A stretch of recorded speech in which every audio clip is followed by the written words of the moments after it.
Guys, good morning. Nagtataka ako guys, bakit yung oregano ko, yung dahon, kakaganito oh, na ano siya, yung may mga kain. Kaya pala guys, nakita ko ngayon, yung tipaklong. Ayan, hindi kaya siya yung kumakain ng mga dahon ng oregano? Ayan guys, tingnan nyo mga kabilmanyans. Ayan tingnan nyo ayan, kita ba? Ayan siya. Ang lalapad sana ng dahon ng oregano ko. Kumuha ko kagabi at ipang gagamot ko nga sa lagnat.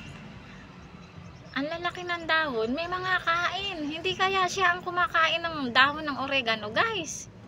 Tingnan nyo yung tipaklong ayan nakadapo sa dahon. Ayan. Ayan guys Hindi ko alam kung siya nga ang kumakain ng dahon o yung uod na malaki guys. Tingnan nyo Ang lalaki sana guys ng dahon ng oregano ko. Kumuha ko kagabi. Pinipili ko yung malalaki. Puro may mga kain. Ayan, tingnan nyo Ang lalaki sana ng mga dahon. Ayan may mga kain siya. Ayan. At tulad nito, ang lapad ng dahon. Tingnan mo, may mga kain.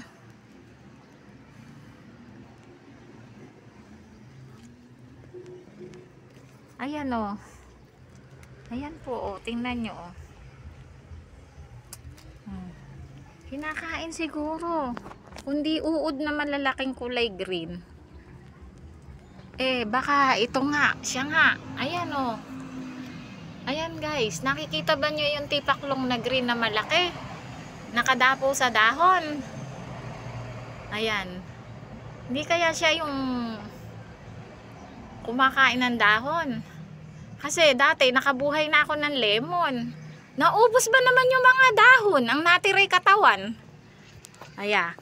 Sana itong papaya ko magdiretso ang bunga. Meron na po siyang bulaklak. Ayan. Ayan, sa balde lang po siya nakatanim. Ayan. Kung nakikita nyo po, ayan. Ayan po yung aking papaya.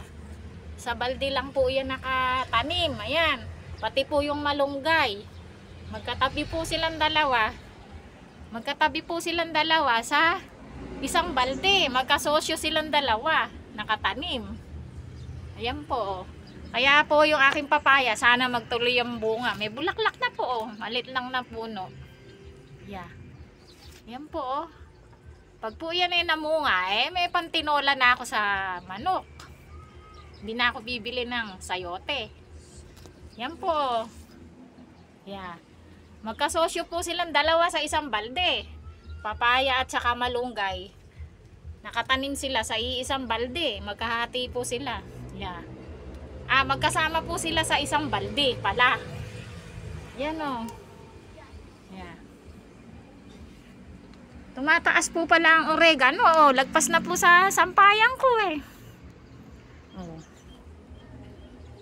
Ito po, may bago po akong tanim na ampalaya Yan. Yan po yung aking tanim na ampalaya. Ay, kabayo mo. Ako po kasalukuyang nagsasampay ng nilabang ko. Ayan pa po isa kong ampalaya. Ayan.